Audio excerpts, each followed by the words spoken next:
नमस्कार, मैं विष्णु शंकर। सोच समझकर आज बात करेंगे आतंकवादी तालिबान के हमलों के सामने अफगानिस्तान में राष्ट्रपति अशरफ गनी की सरकार की लगातार ख़राब होती हालत की, देश की अमेरिका ट्रेंड सेना के उखड़ते पैरों की और मुल्क पर मंडराते गृह युद्ध यानी सिविल वॉर के काले बादलों की। अशरफ गनी ने अपनी सरकार की हालत की समीक्षा के बाद मान लिया है कि तालिबान के साथ बातचीत नहीं हो सकती। गनी अब सरकार के हामी कबायली नेताओं की मदद के सहारे हैं। साथ ही उन्होंने देश के आम शहरियों को हथियार देने का फैसला किया है ताकि वो और कबायली सरदारों की मिलिशिया मिलकर काबुल को तालिबान के हाथों में जाने से बचा सकें। आप जानते ही हैं कि तालिबान ने काफ़ी समय पहले ही अशरफ गनी की चुनी हुई सरकार से किसी भी प्रकार की शांति वार्ता से इनकार कर दिया था और कहा था कि अगर गनी अफ़गानिस्तान में अमन चाहते हैं तो सरकार से हट जाएं।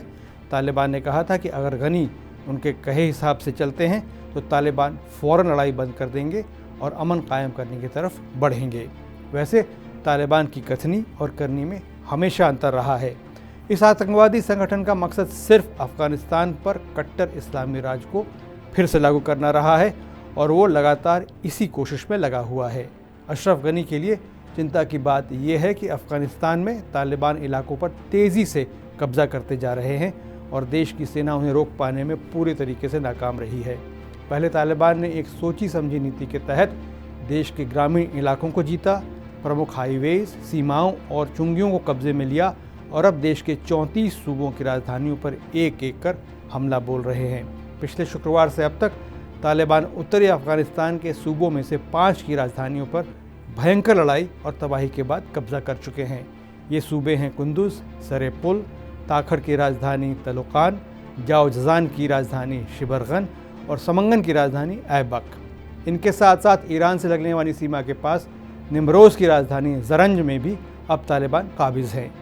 पश्चिमी अफ़गानिस्तान में हेरात और मुल्क के दक्षिण में कंधार और हेलमंद सूबे की राजधानी लश्करगाह पर कब्जे के लिए गंभीर लड़ाई चल रही है।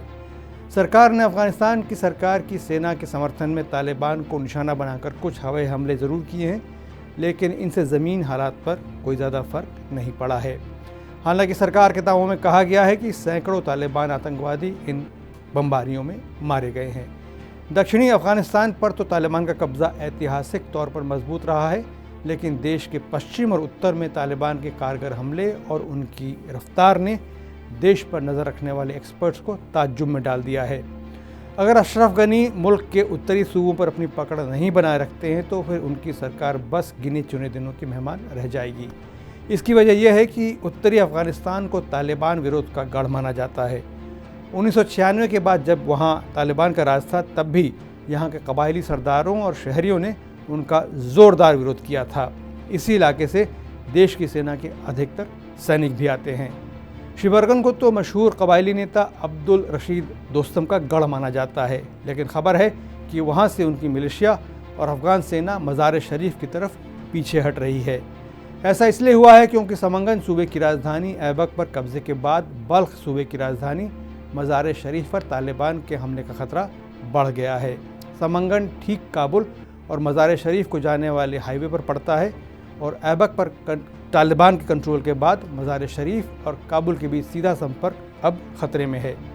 मज़ार शरीफ में भारत का कौंसुलेट अभी तक काम कर रहा था, लेकिन आज ही अब से कुछ देर पहले कौंसुलेट की तरफ से ट्वीट करके इस इलाके में रह रहे भारतीय नागरिकों से कहा गया है कि जो भी भारत लौटने का मन बना चुके हैं फ़ौरन कौंसुलेट से संपर्क करें। यानी भारतीय डिप्लोमेट्स का भी यही आकलन है कि उत्तरी अफ़गानिस्तान में भी अब तालिबान के कब्ज़े का खतरा बहुत बढ़ गया है। इसी तरह से कुंदुज पर तालिबान का कब्ज़ा भी गनी के लिए बुरी खबर है। अब तालिबान यहाँ मौजूद अपने लड़ाकों को मुल्क के उत्तर में स्थित अन्य सूबों पर हमलों के लिए इस्तेमाल कर सकेगा। तालिबान अपने कब्ज़े वाले शहरों में मौजूद जेलों से कैदियों को आज़ाद भी करा रहे हैं। इनमें से बहुत से ऐसे कैदी हैं जो पहले तालिबान की फ़ौज का हिस्सा रहे थे और आने वाले दिनों में फिर और सूबों की राजधानियों में हमलों के लिए इस्तेमाल किए जाएंगे। साफ है, अशरफ गनी के लिए ऑप्शंस अब लगातार कम होते जा रहे हैं। प्रेसिडेंशियल पैलेस के भीतर से खबर है कि अमेरिका के रवैये से राष्ट्रपति गनी खासे नाराज़ हैं। पश्चिमी देशों ने भी अफ़गानिस्तान को उसके हाल पर छोड़ दिया है। रूस और चीन भी सीधे सीधे तालिबान से डील करते नज़र आ रहे हैं।